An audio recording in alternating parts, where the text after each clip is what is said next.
Hello friends, இன்றைக்கி night டின்னருக்கு dosa with தேங்காய் சட்னி தான் பிளான் பண்ணியிருந்தேன். ஆனால் அந்த தேங்காய் உடைக்க வர சொல்ல இந்த ஆள் வரல.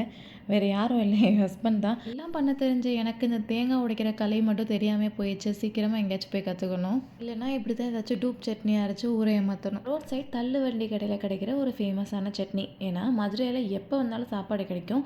அப்போ சட்னி தேவையில்ல, தேங்காய் போட்டு அரைச்சோன்னா கெட்டு போயிடும்ல. அதனால இந்த மாதிரி சட்னி தான் வந்து அரைப்பாங்க.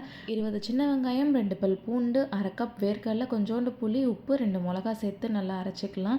நல்லா தாராளமாக தண்ணி சேர்த்துட்டு நல்லா ஃபைன் பேஸ்ட்டாக அரைச்சி எடுத்து வச்சுக்கலாம். அண்ட் இதுக்கு ஒரு சிம்பிளான தாளிப்பு தான். அதுக்கு முன்னாடி என் பையனுக்கு வந்து கொஞ்சம் பீட்ரூட் தோசைக்காக பீட்ரூட் வதக்கி வச்சுருந்தேன். அதை மாற்றிட்டு அதே பேனில் கொஞ்சமாக நல்லெண்ணெய் சேர்த்துட்டு கடுகு, உளுந்தம்பருப்பு அண்ட் கருவேப்பிலை சேர்த்துக்கலாம். வேணும்னா கொஞ்சம் சின்ன வெங்காயம் கூட கட் பண்ணி சேர்த்துக்கலாம். அவ்வளோதான், சூப்பரான டூப் தேங்காய் சட்னி ரெடி. இந்த சட்னியுமே சாப்பிடாத என் பையனுக்கு இந்த சட்னி ரொம்ப பிடிச்சி போச்சு. ஆளுக்கு 2 extra idli and extra dosa சொல்லிக்கோங்க, ஏன்னா டேஸ்ட் அப்படி இருக்கும்.